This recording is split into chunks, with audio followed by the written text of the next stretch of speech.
All right, hello. So let's just cover like really basic animation stuff in Maya. Maya is a really powerful animation program, and I'm not going to cover all that stuff. I don't know all that stuff, but I do know some things that are very handy. So let's kind of get into it. So the first thing you're going to want to do is just set your preferences. And the ones we're looking for now are under animation. So um, there's these three. I think I haven't covered what tangencies are yet, but I will hopefully in a little bit. But for now, just keep that at non-weighted tangent. Whatever this is, I think linear is the way to go. If you're doing character or something with tons of complexity, clamped can be good, but let's just keep that linear for now. Everything else we're going to leave at the default.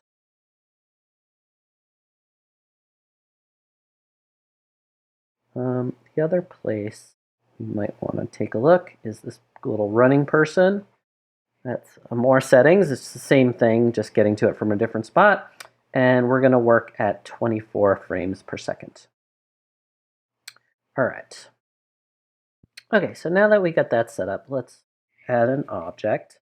And there's, two main, actually there's a bunch of ways to add keyframes, but the first kind of two are any channel, the channels here, and these are called attributes and channels. Any one of these that you like, you can right click and set a key. And what should happen is in the timeline, with your object selected, a little red tick should appear. And that shows you that there's a keyframe there. I'm just going to undo that.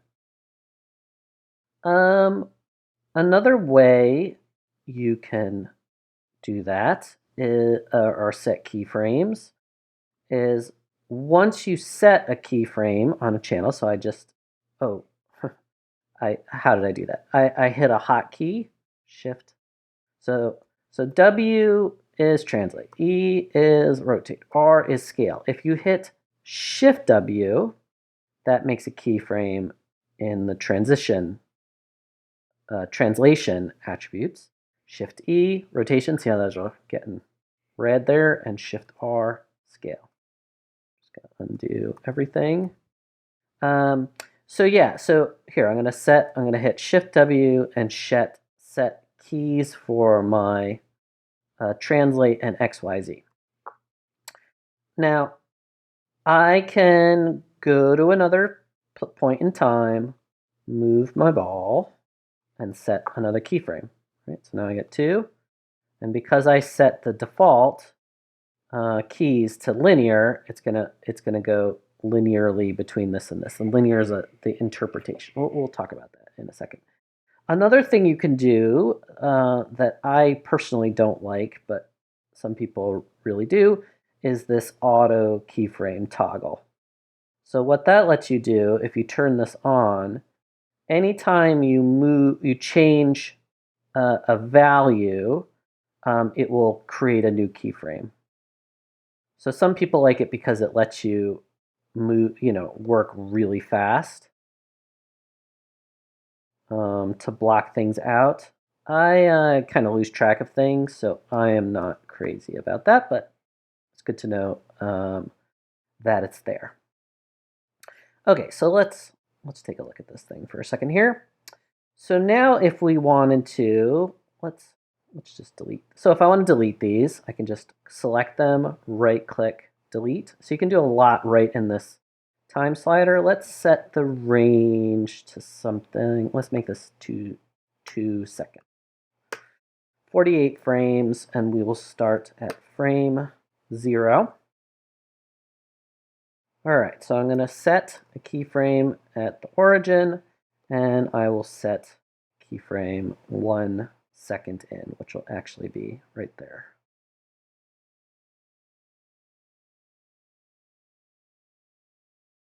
So so I can hit play, and it's going to go pretty quick. If we want to see what that actually looks, so okay, so here's another kind of idiosyncrasy about Maya. By default, Maya's going to play back as fast as it can. It doesn't try to show you every frame because sometimes you're running simulations and you don't want it to go slow. So if you wanted to actually play it real time, go to this little thing back here, and instead of play every frame, you set it to 24. And save. And now when I play, it's going to show me what it looks like. It's just going to loop. Okay, so the first place you can reposition things is right in this little time slider here, and I can grab it, slow it down, speed it up. All right, the second place where you can adjust the timing. So the what frames the keyframes fall on, that's let's call that the timing. So the next place you can go is window. So here, when I'm animating, I actually like to, in my little custom shelf here, start adding some buttons of things I'm doing a lot. So the next place I'm going to go to, I go to a lot. So let's add a little button on the shelf. So animation editor, dope sheet. And to add a keyframe, to add this to the shelf, I'm just holding down Control Shift. To add this to the shelf, I'm holding down Command Shift. And there's a nice little button over there. So now if I want to go to the dope sheet, I can just go right here. And now that I've done a little work, it's good to save. So let's rename this timing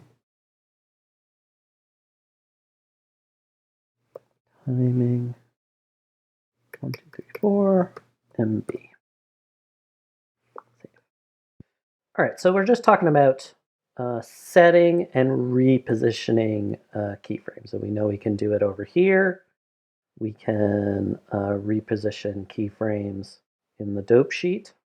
Just holding down W, middle mouse dragon. All right.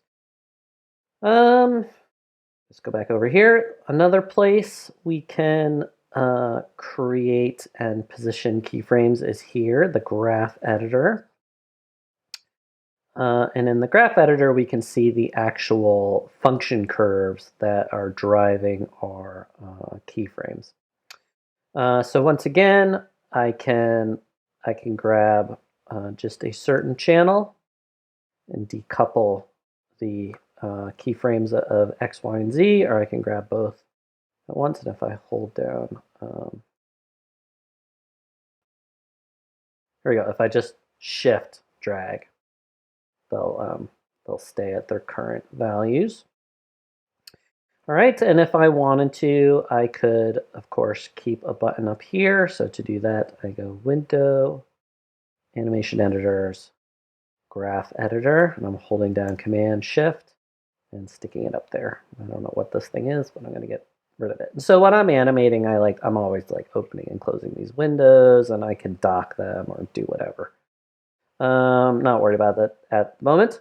Okay, so another place, there's so many different ways. So I could grab this to scrub. You can insert or create keyframes is with the I key. And what the I does is it inserts wherever you kind of let go. Now the cool thing about the I key, so I'm selecting these curves, I'm going to hold down I, and you see this yellow line is coming up. It'll insert a keyframe, but it'll preserve the slope of the function curve, which can be critical in some instances. Okay, so we can set keys in the channel box by right-clicking. We can set keys in the attribute editor.